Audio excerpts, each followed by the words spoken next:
We found, especially in the early years of 80 and 90s of touring, that the simpler the message, especially in an arena where it's just flying around, and thematic things, hopefully, if you can come up with something that's simple but effective. And that's always been the goal, certainly from the songwriting point of view. And hopefully from my side, I was always trying to reinforce the melodies for that, if I could. What's happening, guys? Cooper Carter here for Fractal Audio Systems and G66. And this week's Fractal Friday finds me with a true rock and roll legend, Mr. Keith Scott. And we're here on the Atlanta stop of Bryan Adams's Roll with the Punches tour. Keith's going to go through some of the sounds that he's getting out of his Fractal to play what, for my money, are some of the greatest riffs and certainly some of the best lead breaks ever put to tape to 15,000 people every night.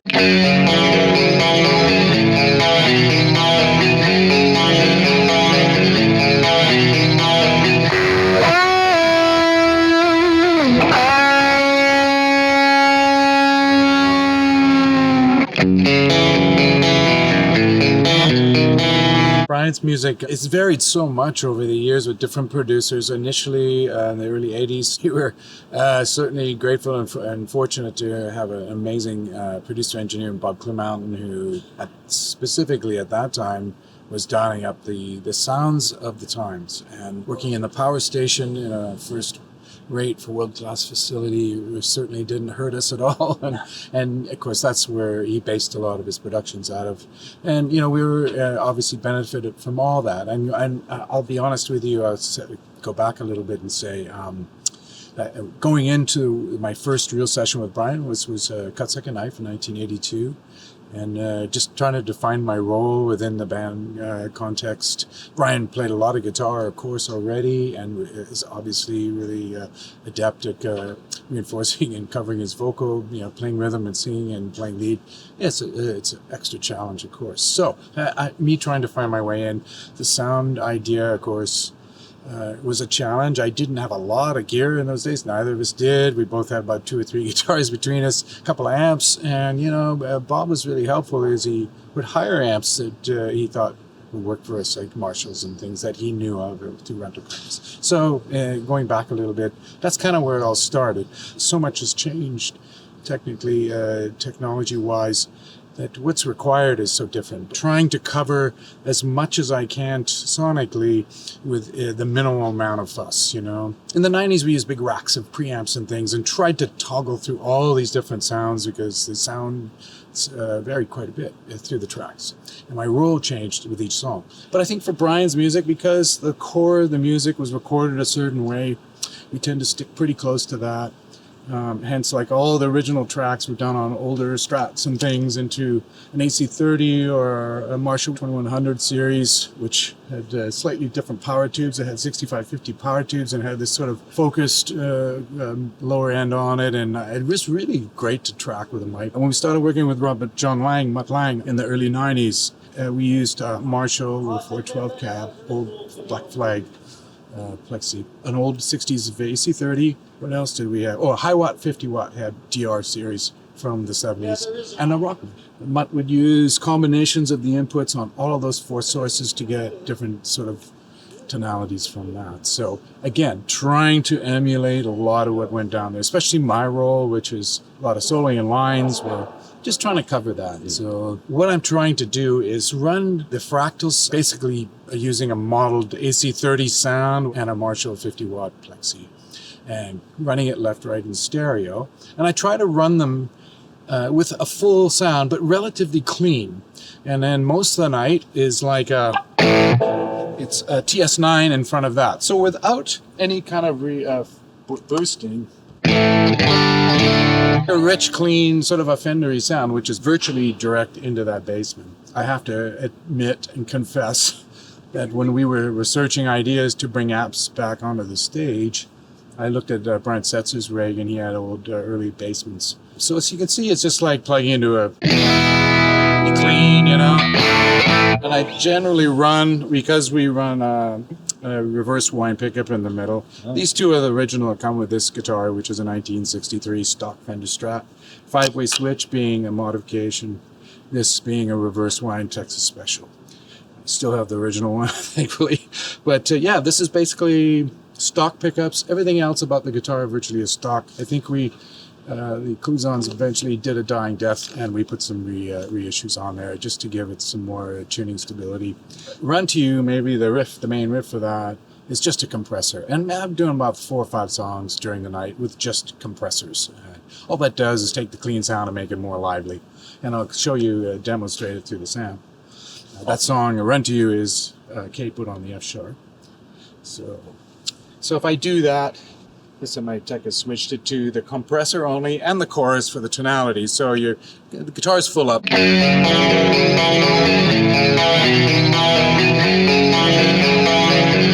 It's pretty clean, but it's got some grit to it and gives it some size. So that's this is a really common setting for me, say without the chorus. You know, the chorus. You can hear the compressor swelling, is it?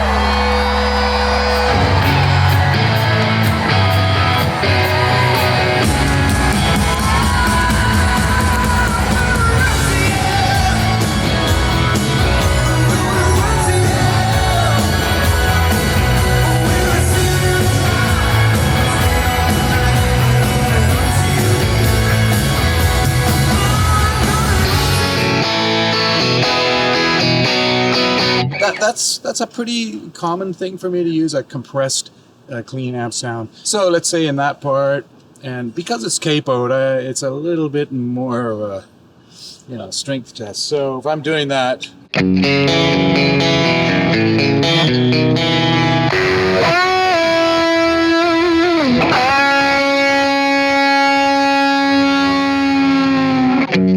I'll go to the preset for that particular chorus compression. It's good for me that Dan, my tech, is switching that for me now and gives me more freedom up here. So when we kick in, because we're basically running the TS9 as a main kind of gritty rhythm sound, basically dry with nothing. That's just a TS9 and about 1 o'clock on the dials, which is I've been using for 40 years, and they seem to work live. I love the mid-range boost that it gives you for live. You get above the noise a little bit. And now the solo. Now I have this. I have a pedal called a Brown Source made by Tone. They don't make it anymore. If you know if anybody has them, I'm looking now. But this I've used many times or live for quite a while now, and I've used it in sessions for Bryan since the 90s, and I love what it does. It fattens up the sound a little bit without getting too much more distorted. It just kind of widens up everything and gives you more sustain when you're looking for soloing. It holds the notes, just a sweeter, more sustaining note. So this really helps. So I've got 2 things. I got the TS9, which I don't touch, and the Brown Source. And that's like my big power sound, if I'm doing,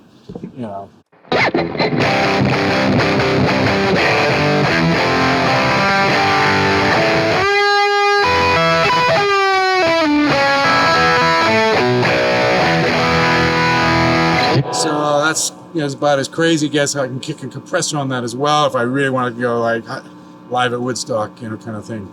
Now I do, for a lot of the soloing, I have a TC Electronics delay, so it gives me a little extra spread. So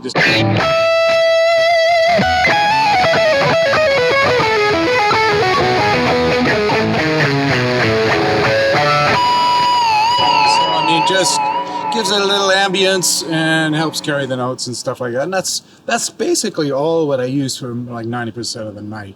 And we do have some variations like,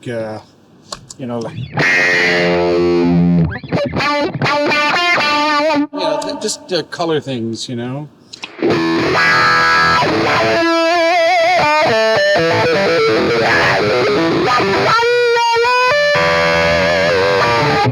That's on the big setting. I call that the big setting or the big rhythm.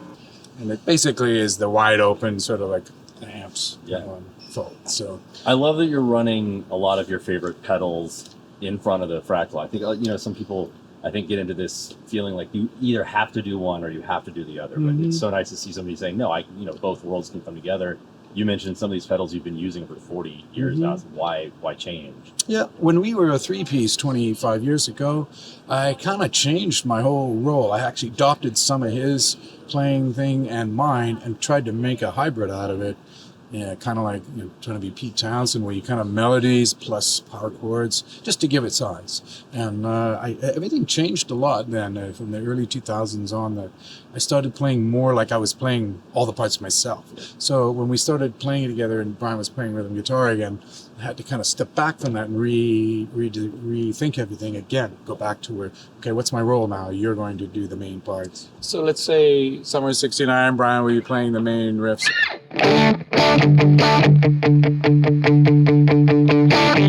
And then when the bridge comes in, I just go to the big rhythm.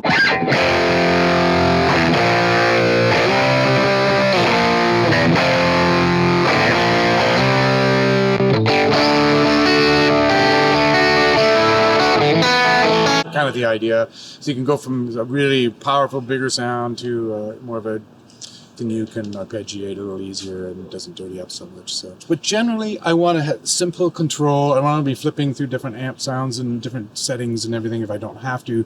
A lot of times, songs get called on the fly, and if you're not programmed for it, then you're kind of stuck. So we're trying to give us some flexibility for the set list, but at the same time, trying to recreate as authentically as I can what has already been there. And I really think since we have moved to Fractal, the consistency of all of that has gone up. So I'm never having to worry about an amp kind of not doing its job one night, and the kind of music that we do, it just makes sense. We found, especially in the early years of 80 and 90s of touring, the simpler the message, especially in an arena where it's just flying around. And thematic things, hopefully, if you can come up with something that's simple but effective. And that's always been the goal, certainly from the songwriting point of view. And hopefully from my side, I was always trying to reinforce the melodies for that, if I could.